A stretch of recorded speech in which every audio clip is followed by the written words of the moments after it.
I'm Pirates Insider Jake Ignaszewski here as always with Pirates head coach Rayshaun Kizer for the Coach's Corner, and we're going into week 16 already, Coach. It's pretty crazy, but you guys are coming off of a bye week. How was your bye week? It's great, man. I went home to kind of decompress and relax and refocus, get ready for this final stretch of the season. So I pretty much gave the guys a whole week off as well. I feel like as a team, we needed it, kind of just to regroup and refocus. We had 11 straight games, and that was tough for anybody. So it's good to have a bye, I feel like, at the perfect time and come back and finish these last 4 games going into the playoffs. And it was also Father's Day as well during the bye, so were you able to go home and see your son at all? Actually, yes and no.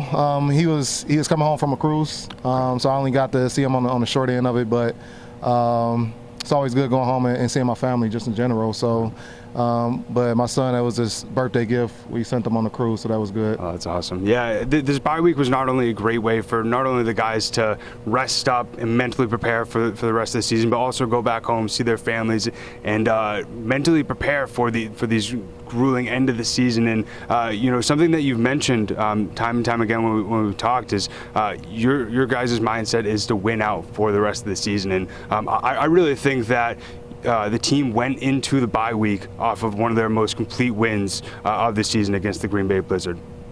No, absolutely. I feel the same way you feel about that. I feel like that was our best win of the season, and we did a great job on the offense. We scored on 6 out of our 7 possessions. Yeah. All touchdowns, no field goals. We didn't settle for no field goals. So great job by the offense. Didn't give up any sacks as well. Defense played good, held the team to 30 points. And Green Bay was playing some pretty good football. And they had a pretty good defense too, so that's a credit to our offense and how good we really are. But just a complete game. We got to clean up some stuff on special teams still. But once we clean that stuff up and put together this complete game, and that, to me, that's the scariest part. We haven't really played a complete game on all 3 phases yet, and once we do, we're going to be a very, very hard team to beat, so just wait for it. And one thing that I think the team did the best of against Green Bay, that I think they haven't done really that great throughout the entire season, and we've talked about it, is finishing. It was tied going into halftime, and from the sidelines, I got a little bit nervous, but you guys came out swinging, and you really didn't allow Green Bay to creep back in like the defense really has throughout this season. Yeah, I mean, that's one thing I said at halftime to the guys, just finish. All right, I'm looking for us to finish these games. We always, like I say, somehow take our foot off the gas in the second half or the fourth quarter in the final minutes and seconds and let these teams crawl back in. So we're really looking to finish these games for the rest of the season and going into the playoffs. Once we put our foot on the gas, you see what we can do in the second half and in the final fourth quarter as well. So that's when we want to separate on these teams. And the defense specifically was so shut down against the running game. And what do you think made them so effective in not allowing them to really get past them whatsoever? I believe the Blizzard only was able to amass 23 rushing yards. Well, Coach Cuz, we start with him. He's the defensive line coach. He does a great job with that group, working all around fits and everything. So, and that group been working hard. Especially Deshaun Downey this past week, and bringing a player in like Ivan as well. Them 2 guys off the edge, they did a great job, and Titus been playing great in the middle at the nose. Yeah. So along with Reggie, can't leave Reggie out too at the Mac linebacker. So them 4, they starting to come together as a group, and they doing some good things in the run game and in the passing game, as you can see as well. So I like that group up front. We'll get Malik Harris back in that lineup as well this week, and even Harold, we can get Harold back too as well in that lineup. So we're gonna be pretty strong up front, that's for sure. And speaking with Jawad during the bye week, he really mentioned that this past week was so important for you guys to get back healthy and to rest up and ready for these final games. And so how do you think the bye week really played a critical role in getting you guys fully healthy for the rest of the season? Oh, yeah. I mean, like Jawad said, it ain't no secret. We was banged up. I mean, we've been banged up since the beginning of the season. So we've been fighting through injuries throughout the season. I think that's what a lot of people failed to realize, that we've been fighting through a lot of injuries, especially on the defensive side. I mean, we had pretty much different lineups in every week. But, I mean, that's no excuse. I mean, I don't use that as an excuse. It's just next man up. We get other guys the opportunity to, showcase what they can do on the field. So just try to prepare them guys as if they were starters as well, because on this team, to me, everybody's a starter on this team, I feel. So it's just when your numbers call, you got to show up and make plays. Taz Wilson is definitely a guy who showed up and made plays and stepped up when the team really needed a quarterback, with Mike Glass and Alejandro Benefield both being sidelined. And so how do you think, especially with his great 4-touchdown performance against the Blizzard, he's really developed into a reliable quarterback and really learned the offensive playbook over the last few weeks?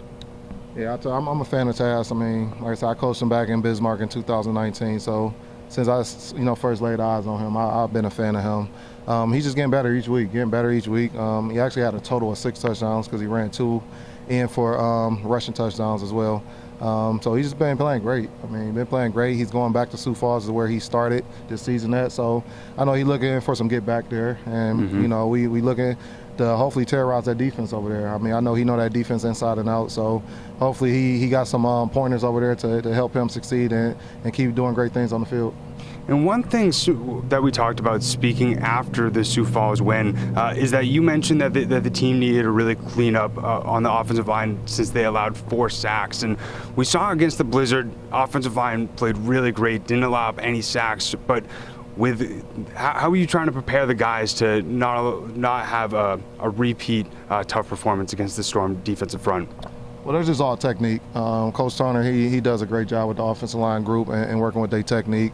I feel like when we played Sioux Falls the first time, we didn't have Coach Turner. He was just coming in that week, so he is still kind of new to the guys. But him being here, I think he's been doing a great job with that offensive line group and not allowing any pressure or sacks on the quarterback. So that's a lot of credit to him. And I know he's working each day to get that group better. And we got a couple new offensive linemen coming in this week, so we'll see. We'll see what happens with that group up front.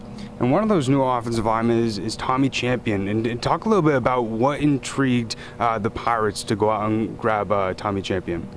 Well, we just needed depth at the offensive line group. I feel like that's one position we really needed depth at, and Tommy just bringing some great. I mean, he's a great player, and to me, he got a lot of speed, got a lot of power in there. He can pass pro pretty good. His film is very impressive. We'll get to see him at practice tomorrow for the first time, so I'm looking to see what he can do. I know he's just coming from the Canadian Football League, so just getting out of camp with them. So he's still in shape, he's still fresh. So we're looking to see what he can do at practice tomorrow. We're excited to see what he can do for us. And another new guy that we got to see a little bit of a glimpse of against the Blizzard. He's under your unit in the secondary of defensive back DeAndre Renfro. So what have you seen so far from Renfro, and how is he adapting to the indoor game? Actually, he's adapting pretty good. Smart kid. That's one thing I like about him. He's a smart kid. He always asks me questions. He's want to learn. He want to be here. So I'm never opposed to that. That's what I like about him. Physical kid as well. I like physical football players. So he's coming along. Looking to give him more P time or playing time this week. So I want to see what he can do in a full game. I know last week we was only able to get him in a couple snaps, but I want to see what he can do a full game out there. I'm really excited to see what he can do because, you really saw the energy all throughout this last practice, and that's one main thing that Deshaun Downey really credited with the success that the Pirates had 2 Saturdays ago, was the competitiveness and the energy that you guys had in practice leading up to that Green Bay game. So how did you really feel that was during this last practice?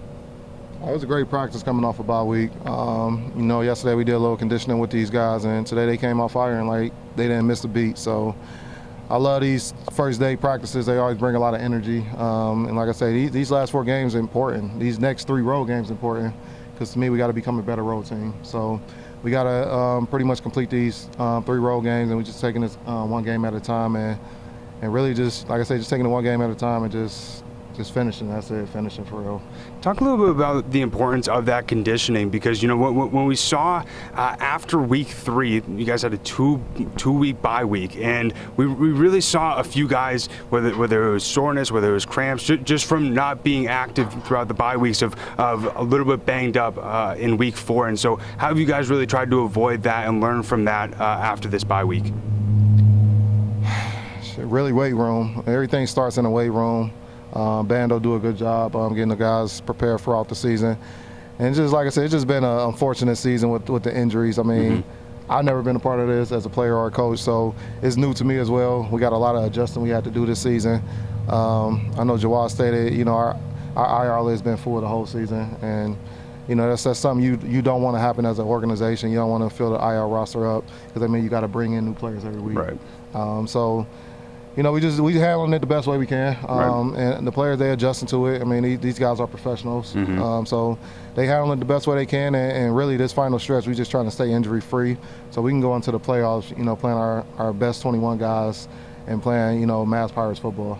It really is remarkable, not only what you and Jawad have done building up this team with all these injuries, and you and the coaching staff as well, having to teach all these new guys the game and, you know, really be able to get them up to speed before game week. But, you know, looking back at the Storm, something that, you know, was really tough for the Pirates defense to stop was their running game. And, you know, you brought up last time we talked about recapping that Storm game that you guys need to do a better job of stopping that running attack since you guys allowed 163 yards. So, you know, we saw what Dalton Snead was able to do, not only in the passing game, but also in the running game, and same with Nate Chavias. And so how are you guys planning now, after you have a game under your belt, to stop those guys? Well, one thing we know, this team is going to try to attack us on the run. All right. We knew they was going to run the football last time we played them, but we didn't know they was going to run that much. But they pretty much beat us in the indoor football league running the football, and that, to me, that's kind of embarrassing.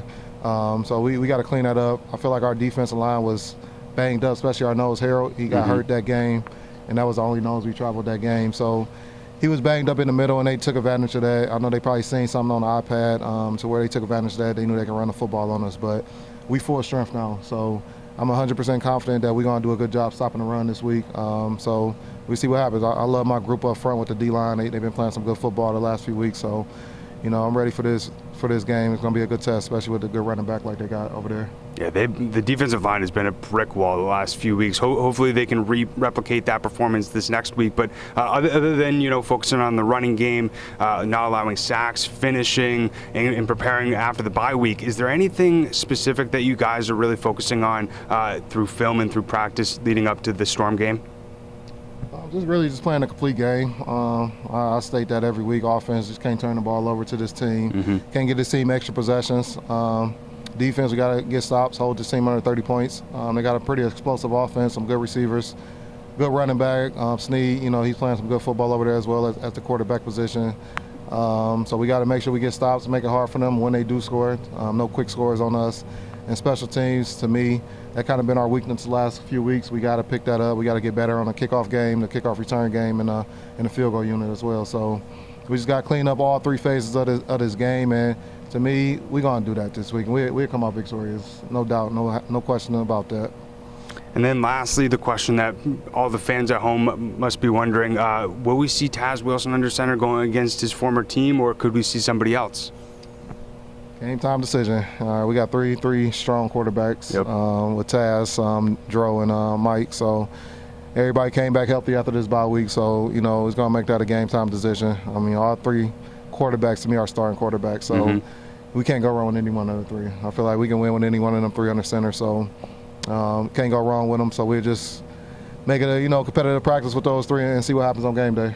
It's definitely scary, especially I bet for the opposing team and the opposing defense trying to prepare for three starting quarterbacks. You never really see a quarterback room that has that as much talent as the Pirates quarterback room does. But as always, greatly appreciate everybody tuning in. I appreciate you, Coach Kizer, for giving your insight as always. But if you have not yet, make sure to subscribe on YouTube and tune in each and every single week for the Coach's Corner so you can get an inside look on how Coach Kizer and the coaching staff is preparing the Pirates team each and every single week. But as always, hope everybody has a great rest of your week. See you next time.